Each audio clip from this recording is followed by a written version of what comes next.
Alam ko po may magdi-disagree sa akin sa sasabihin ko. Meron din pong magsasabi sa akin na baka wala ka na kasing ibang malilipatan. Wala ka ng choice. Kaya mo nasasabi yan. Okay, well, sige.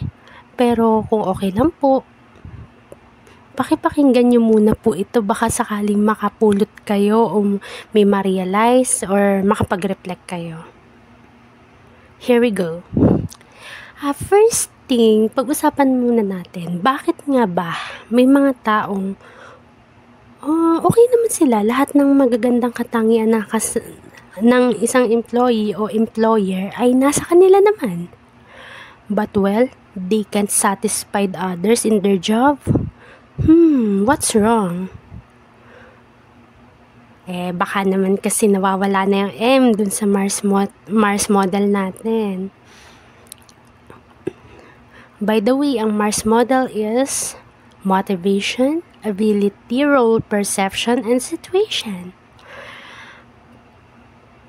Kapag kaya yung M yung nasa taas, kasi kapag meron tayo nun, lahat ng nasa baba, which is yung A, R, and S, is lahat yan madadala na.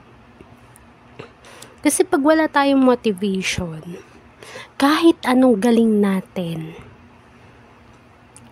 kahit anong lakas natin, kahit anong diskarte ang meron tayo, pag nakakalimutan na natin kung para saan natin ginagawa yun,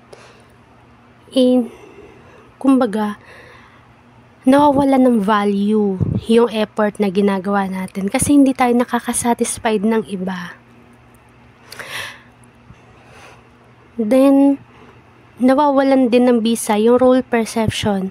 Maybe yung iba sa atin pinag-aralan pa yung field na kung nasaan sila ngayon. Kumbaga, baka yung iba, cum laude pa yung cum laude, magna cum laude o summa cum laude o with honors, Dean's Lister pa doon sa field na yun nung college sila, nung pinag-aaralan pa lang nila yun.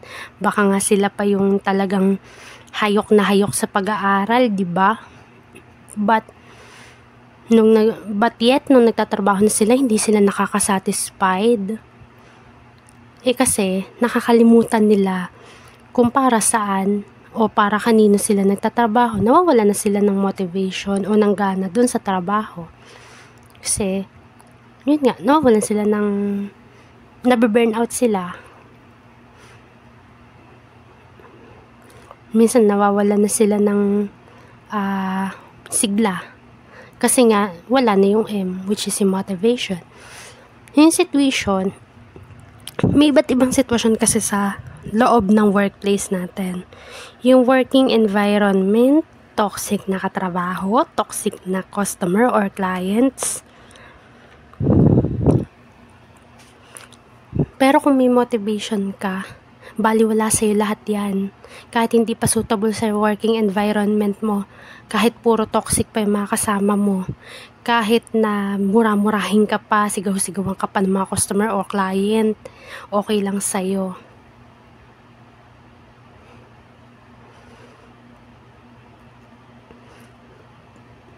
Kung may motivation ka kasi, kahit ayaw mo nung mismong trabaho, kasi feeling mo, vinit sa'yo, may iba pang deserving ng effort mo kaysa dun sa work na yon. Kung may motivation ka, kung alam mo kung para saan mo ginagawa yon, magagawa mo ng maayos. Alam mo ba, para sa akin naniniwala kasi ako na kahit ayaw mo yung isang trabaho,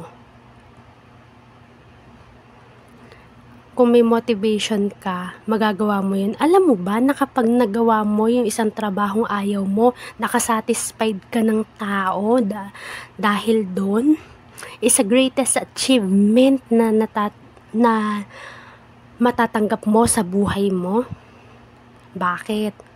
Kasi sa kabila ng ayaw mo yun, nagawa mo.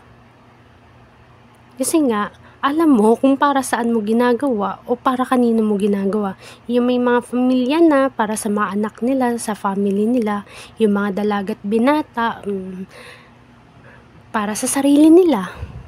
Kung wala naman sila ibang binubuhay, o kung breadwinner, para sa family nila din, mga dependent nila, ganun. Tandaan mo kasi, pag nabe-burnout ka na sa trabaho, o kinakain ka na ng toxicities, o basta, hindi mo na gusto yung pagka gumigising ka, ay umaga na naman, papasok na naman ako, nakakatamad. Alalahanin mo kung para saan o para kanino ka, kung bakit mo ginagawa yung trabaho na yun. Doon mabubus yung yung confidence mo na, okay, sige, magtatrabaho ko para may pambayad ako ng renta, para may pangkain ako, may pambili ako ng gusto ko kahit papano. O kung yung trabaho mo hindi masatisfied o hindi mabili yung leisures and luxuries mo, saka na yun. Ang mahalaga yung daily basic needs mo muna.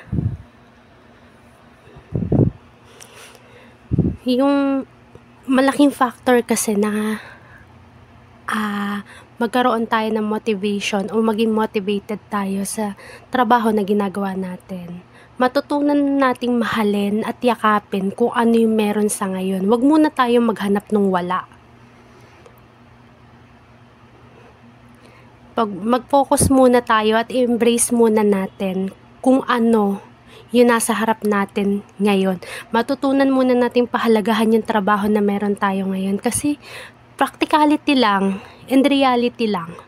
Yung iba nga hirap na hirap maghanap ng trabaho, gustong magkaroon ng trabaho, kahit anong trabaho, willing nilang pasukin. Ikaw naman may trabaho ka. 'Di ba? Isa yun sa gawin mong motivation. Pag nakakakita ka ng namamalimos, tapos ikaw papasok ka sa trabaho, magpasalamat ka na, ay salamat, hindi ako yun. 'Di ba? Ay salamat, may maayos akong trabaho. Ay salamat, kumikita ako kada kinsenas katapusan. Oh, ay salamat, may commission ako. Ay salamat. 'Di ba?